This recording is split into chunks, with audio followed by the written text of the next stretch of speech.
नमस्कार दोस्तों, study with team Banaras channel पर आपका स्वागत है। आज के इस वीडियो में हम लोग रीजनिंग के 20 क्वेश्चन देखने वाले हैं और ये हमारा पहला प्रैक्टिस सेट है। और ये जो क्वेश्चन लिए गए हैं वो प्रीवियस ईयर से लिए गए हैं, तो आप बिल्कुल इस पर भरोसा कर सकते हैं कि लगभग इसी तरीके के क्वेश्चन आपको एग्जाम में देखने को मिलेंगे। तो आप लोग भी वीडियो के साथ साथ अपना क्वेश्चन देखते रहिएगा और लास्ट में कमेंट करके बताइएगा कि आपने कितना क्वेश्चन सही किया। तो चलिए अपने पहले क्वेश्चन पे हम लोग चलते हैं। तो पहला क्वेश्चन कह रहा है कि जिस प्रकार सद्गुण दया से संबंधित है उसी प्रकार अवगुण किससे संबंधित होगा। तो देखिए आपके ऑप्शन है शोक, क्रूरता, करुणा या फिर भावना। तो यहाँ पर दिया हुआ है कि सद्गुण दया से संबंधित है और यहाँ पर पूछ रहा है अवगुण किससे संबंधित होगा। तो देखिए जब सद्गुण था तो दया आया, तो यहाँ पर अब सद्गुण का देख रहे हैं विलोम हो गया अवगुण, तो यहाँ पर भी जो होगा वो दया से अपोजिट होगा। तो यहाँ पर दया का अपोजिट कौन सा दिख रहा है, तो बी वाला दिख रहा है, क्रूरता। तो इसका सही ऑप्शन कौन सा हो जाएगा, बी वाला। ठीक है, अब नेक्स्ट क्वेश्चन पे चलते हैं। नेक्स्ट क्वेश्चन आपके सामने है, निम्नलिखित में से कौन सा युग्म नीचे दिए गए शब्दों के मध्य संबंध से निकटतम समानता रखता है। कह रहा है कि जिस तरीके से गजल संबंधित है किससे, कविता से, तो उसी प्रकार से कौन सा ऑप्शन सही होगा, झूठ कपट से या फिर पाठ पुस्तक से, कहानी की उदंती से या फिर शिक्षक महाविद्यालय से। तो इसका सही उत्तर हो जाएगा ऑप्शन नंबर सी। जैसे गजल है तो गजल भी क्या है, एक कविता का ही फॉर्म है। इसी तरीके से जो किंवदंतियां होती हैं, जैसे पुराने जमाने में जो बहुत सारी पौराणिक कहानियां हैं, ये सब भी किंवदंतियों में एक तरीके से आ जाएंगी। तो इसलिए सी वाला ऑप्शन सही हो जाएगा। अब चलिए नेक्स्ट क्वेश्चन पे चलते हैं। तो नेक्स्ट क्वेश्चन कह रहा है कि जिस प्रकार BEH के संबंधित है किससे, DGJM से, तो आपको बताना है कि NQTW किससे संबंधित होगा। तो देखिए इस तरीके का जब भी क्वेश्चन आए ना, तो आपको ए से जेड तक का सारा रैंकिंग पता होना चाहिए। कि जैसे अगर ए दे दे तो आपके दिमाग में तुरंत ही आना चाहिए 1, अगर जेड दे दे तो तुरंत दिमाग में आना चाहिए 26, अगर पी दे दे तो तुरंत दिमाग में आना चाहिए 16, ठीक है, के दे दे तो तुरंत दिमाग में आना चाहिए 11। जब आपको यह जुबान पर रहेगा तो आप क्वेश्चन को तुरंत ही आसानी से कर पाएंगे।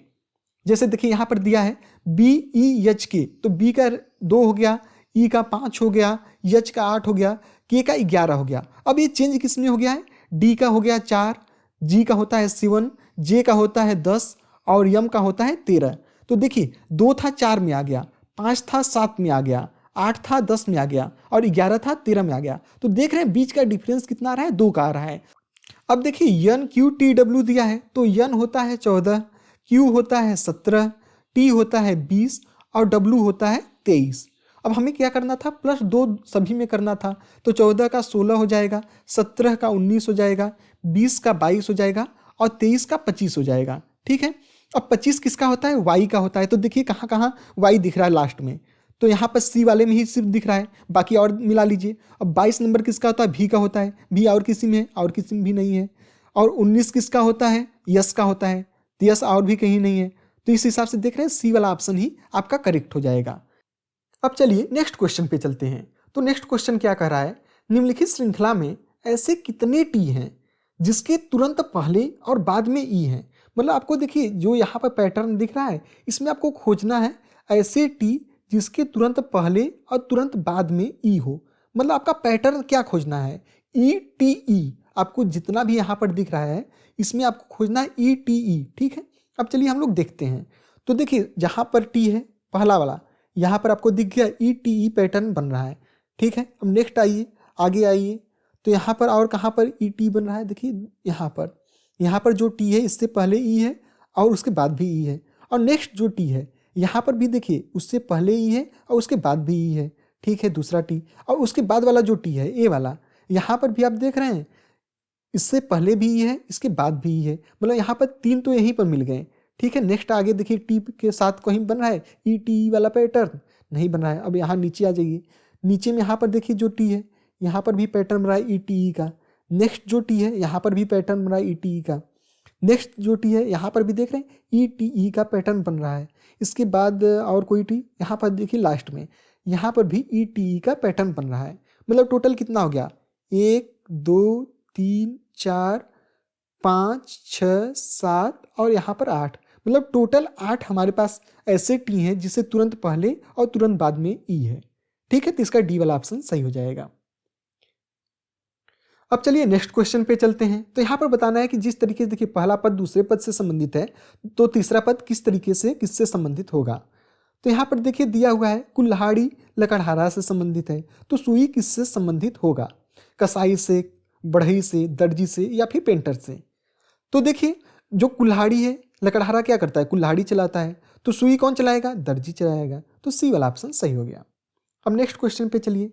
तो नेक्स्ट क्वेश्चन कह रहा है कि कौन सा युग्म नीचे दिए हुए शब्दों के मध्य संबंध से विपरीत है।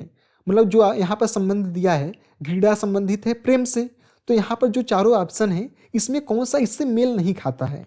तो देखिए पहला है सदाचार दुराचार, पसंद नापसंद, मित्र शत्रु, सकुशल सुरक्षित। तो यहाँ पर जो स्टार्टिंग का 3 है देख रहे हैं, जैसे घृणा प्रेम था तो क्या था, अपोजिट था।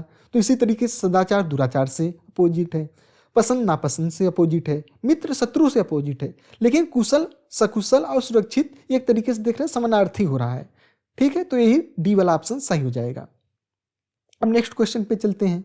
नेक्स्ट क्वेश्चन भी उसी तरीके से कि चिकित्सक किससे संबंधित है, रोगी से। तो शिक्षक किससे संबंधित होगा, बच्चों से, विद्यार्थी से, विद्यालय से या फिर कक्षा से।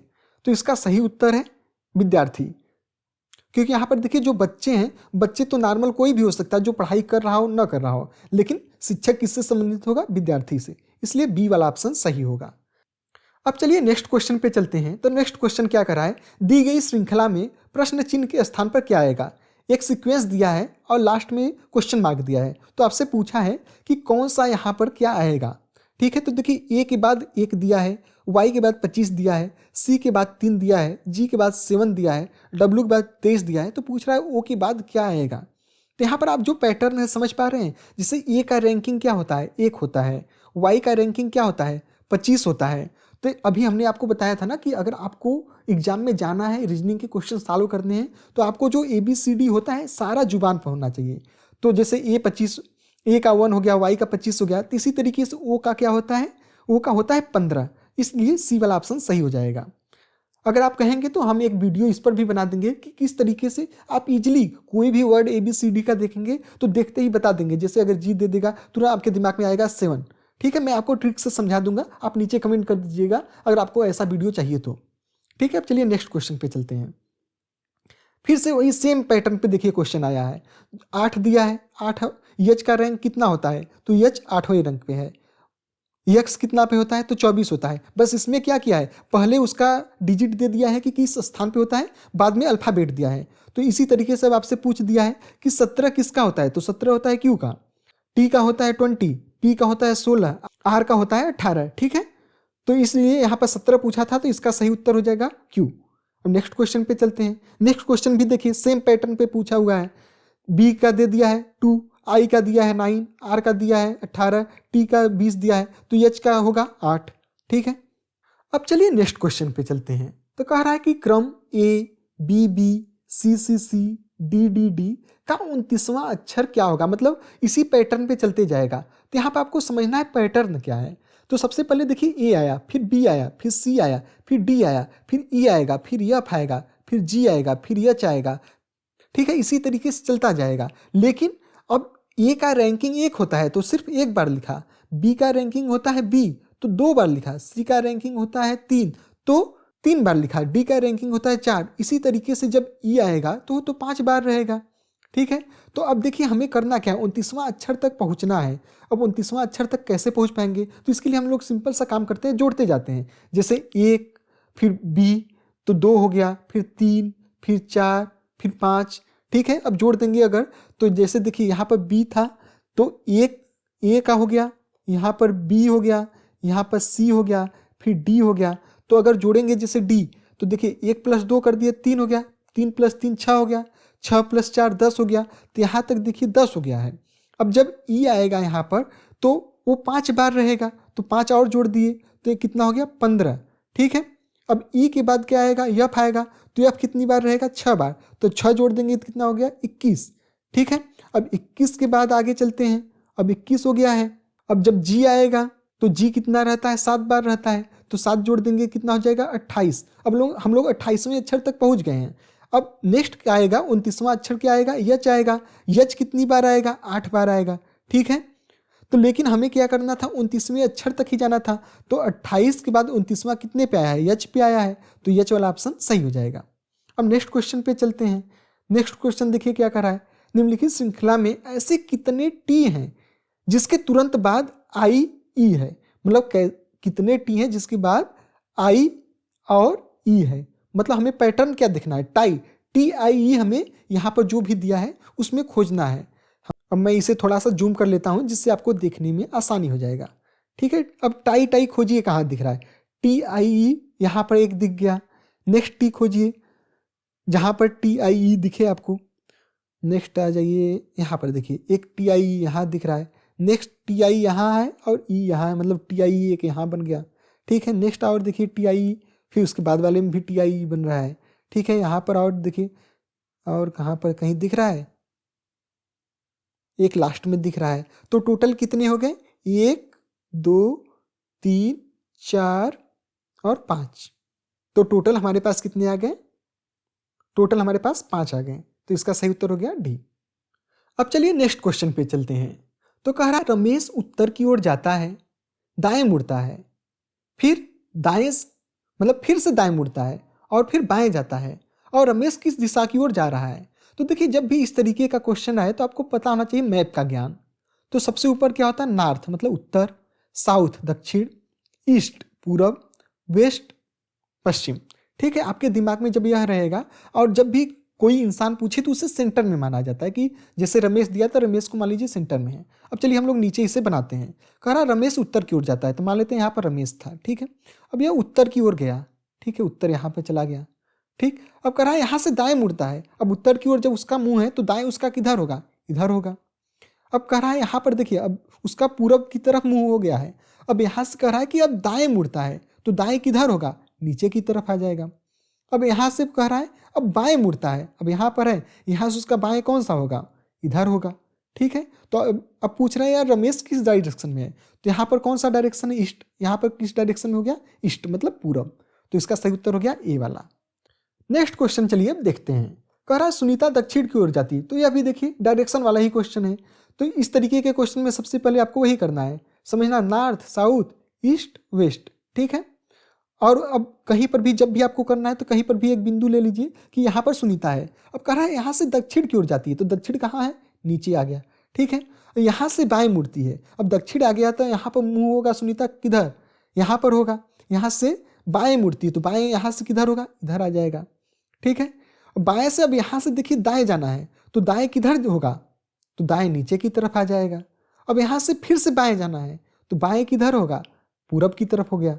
ठीक है, देख रहे हैं डायरेक्शन किधर की तरफ है, ईस्ट हमने देखा था ना, ये ईस्ट डायरेक्शन है मतलब पूरब, तो पहला ऑप्शन यहाँ पर भी हो जाएगा। अब चलिए नेक्स्ट क्वेश्चन पे चलते हैं। कह रहा है कि दिए गए प्रश्न को पढ़ें और यह निर्णय करें कि अनुसरण करने वाले कौन से तर्क प्रभावशाली हैं। आपके सामने क्वेश्चन दिया है, फिर यहाँ पर उसके 2 तर्क दिए हैं, और आपको यहाँ पर 4 ऑप्शन दिया है कि कौन सा तर्क सही है। ठीक है, तो चलिए क्वेश्चन पढ़ते हैं। कह रहा है कि भारत के किसी समृद्ध परिवार में न आने वाले किसी बच्चे को क्या अपने जुनून का अनुसरण करने देना चाहिए। यहाँ पर क्वेश्चन करा है कि अगर कोई समृद्ध परिवार से बच्चा नहीं है तो क्या अगर वह पैशन फॉलो करना चाहे तो उसे पैशन फॉलो करने देना चाहिए या फिर नहीं देना चाहिए। तो यहाँ पर इसके पीछे 2 तर्क दिया हुआ है। पहला तर्क कह रहा है कि हाँ उसे उसका पैशन फॉलो करना देना चाहिए, और उसके पीछे का तर्क क्या है कि इन दिनों यदि किसी बच्चे को अपनी अभिरुचि का अनुसरण करने दिया जाए, मतलब जिसमें उसका इंटरेस्ट है, जहाँ पर उसका पैशन है, अगर उसे अनुसरण करने दिया जाए तो वह इसमें श्रेष्ठ हो सकता है, यहाँ तक कि आर्थिक तौर पर भी। कहने का मतलब जहाँ पर उसका पैशन है, जहाँ पर इंटरेस्ट है, अगर उसे फॉलो करने दिया जाए तो उसमें श्रेष्ठ बन सकता है और आर्थिक तौर पर मजबूत भी बन सकता है, मतलब वहाँ से पैसा भी कमा सकता है। ठीक है, तो पहला हमने तर्क देख लिया। और दूसरा तर्क क्या कह रहा है कि नहीं, अब यहाँ पर दूसरा आर्गूमेंट दे रहा है कि बच्चों को उनका पैशन फॉलो नहीं करने देना चाहिए। उसके पीछे का रीजन क्या दे रहे हैं कि आज भी हमारे देश में मजबूत सामाजिक सुरक्षा प्रणाली नहीं है और किसी को अपरंपरागत क्षेत्रों में स्थापित करना समय की बर्बादी है तथा यह आर्थिक रूप से भार डालने वाला हो सकता है। तो यहाँ पर दूसरा जो आर्गूमेंट दे रहा है वो कह रहा है कि जो हमारे देश में मजबूत सामाजिक सुरक्षा प्रणाली नहीं है, और जैसे अगर अपरंपरागत क्षेत्र, जैसे परंपरागत क्षेत्र क्या है जो पहले से चला आ रहा है, डॉक्टर मास्टर वकील, इस तरीके का क्या है परंपरागत क्षेत्र है, और इसमें जाने पर क्या होता है कि पता रहता है कि कुछ साल अगर हम करेंगे तो यहाँ पर हमें सक्सेस मिल सकता है। लेकिन जब आप अपरंपरागत क्षेत्र, जैसे आज के समय स्टार्टअप कल्चर चला है, बिजनेस जो लीक से हट करके है, जब आप उसमें जाएंगे तो यह समय की बर्बादी है और आर्थिक रूप से आप पर भार पड़ सकता है। तो आपको अब बताना ऑप्शन है कि केवल तर्क एक प्रभावशाली है, कि केवल तर्क दो प्रभावशाली है, या तीसरा ऑप्शन है न तो एक तर्क न तो दो तर्क, मतलब कोई भी तर्क प्रभावशाली नहीं है, या फिर तर्क एक और तर्क दो दोनों प्रभावशाली हैं। तो यहाँ पर देखिए जो पहला वाला तर्क है यह सही है बस, लेकिन दूसरा वाला तर्क गलत है। क्यों? क्योंकि देखिए अगर बच्चों को उनका पैशन फॉलो करने दिया जाए तो आर्थिक रूप से भी मजबूत बन सकते हैं, इसलिए पहला वाला सही। तो यहाँ पर जो ऑप्शन एक है केवल तर्क एक प्रभावशाली है। ठीक है, नेक्स्ट क्वेश्चन पे चलते हैं। तो नेक्स्ट क्वेश्चन कह रहा है कि समूह में सबसे अलग कौन सा है, मील, मीटर, फरलांग, एकड़ या फिर यार्ड। तो इसका सही उत्तर है एकड़। देखिए जो मीटर है, मील है, फरलांग है या फिर यार्ड है, ये क्या है, एक यूनिट है लंबाई का, लेकिन जो एकड़ है ये क्षेत्रफल का बताता है, ये क्षेत्रफल के लिए यूज किया जाता है एकड़, इसलिए जो डी वाला ऑप्शन है वो सही हो गया। नेक्स्ट चलते हैं, चार युग्मों में से सबसे अलग युग्म को पहचानिए। यहाँ पर चार युग्म कौन कौन सा दिया है, सामाजिक विज्ञान भौतिकी, गणित बीजगणित, विश्वविद्यालय हार्वर्ड, फल केला। तो यहाँ पर देखिए एक पैटर्न है कि जैसे अगर फल है तो फल क्या है, केला है, ठीक है, मतलब केला एक फल हो गया। हार्वर्ड क्या है, विश्वविद्यालय है, ठीक है।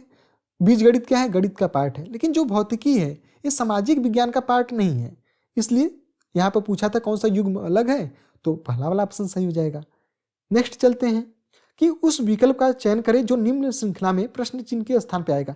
देखिए फिर से वही पैटर्न पे क्वेश्चन पूछा हुआ है कि जैसे ABCD में कौन सा डिजिट पे आता है, जैसे वो क्या है 15वां स्थान पे है, यस 19वां स्थान पे आता है, यल 12 पे है, यक्स 24वां पे, क्यू कौन सा होता है 17वां होता है। ठीक है, तो सी वाला ऑप्शन सही हो गया।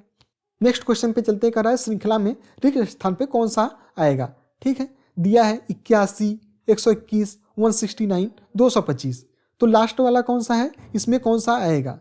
तो देखिए यहाँ पर एक स्क्वायर है, जैसे 9 का स्क्वायर कितना होता है 81 होता है, 11 का स्क्वायर कितना होता है 121 होता है, फिर 13 का 169, 15 का 225। तो देखिए यहाँ पर भी पैटर्न दिख रहा है कि 9 था, फिर 11, फिर 13, फिर 15, नेक्स्ट क्या आएगा 17 आएगा। अब 17 का स्क्वायर कितना होता है 289 होता है। ठीक है, इसलिए बी वाला ऑप्शन सही हो गया। तो आपको यहाँ से एक चीज़ और समझ में आ रहा होगा कि आपको स्क्वायर, क्यूब, ये सब चीज़ें भी याद होना चाहिए, कम से कम 30 तक 40 तक। ठीक है, अगर 30 तक नहीं तो कम से कम 20 तक तो याद ही कर लीजिए। नेक्स्ट चलते हैं, यहाँ पर भी दिया है कि यहाँ पर जैसे महाराष्ट्र मुंबई से संबंधित है, तो पूछ रहा है तमिलनाडु किससे संबंधित होगा। तो महाराष्ट्र की राजधानी क्या होती है, मुंबई है, तो तमिलनाडु का चेन्नई हो जाएगा। तो यहाँ से देख रहे हैं राजधानी से रिलेटेड भी क्वेश्चन पूछ लिया है रीजनिंग में, तो आपको राजधानी भी याद होना चाहिए। अपने जैसे राज्यों का हो गया, फिर हो सकता है नेक्स्ट में पूछ दे आपसे देश विदेश का जो राजधानी होगा, जैसे रसिया का मास्को हो गया, इस तरीके से क्वेश्चन पूछ सकता है। और नेक्स्ट देखिए 20 क्वेश्चन देखिए हमने सॉल्व कर लिया है। आप नीचे कमेंट करके बता दीजिएगा कि आपका कितना सही हुआ। और एक क्वेश्चन आपसे हम पूछ रहे हैं, इसका उत्तर भी आप नीचे कमेंट में करिएगा। कह रहा है कि कौन शेष से भिन्न है। ठीक है, यहाँ पर है पानी, हवा, सूर्य या फिर कोयला। तो जो भी सही उत्तर आपको लगता है नीचे कमेंट करिएगा, जिसका सही उत्तर होगा उसे मैं प्रयास करूंगा हार्ट दे दूं या फिर उसे पिन कर दूं। आपको यह वीडियो कैसा लगा बता दीजिएगा, और इसका नेक्स्ट पार्ट भी आने वाला है, तो अगर चैनल को अभी तक सब्सक्राइब नहीं किए हैं तो कर लीजिएगा। धन्यवाद।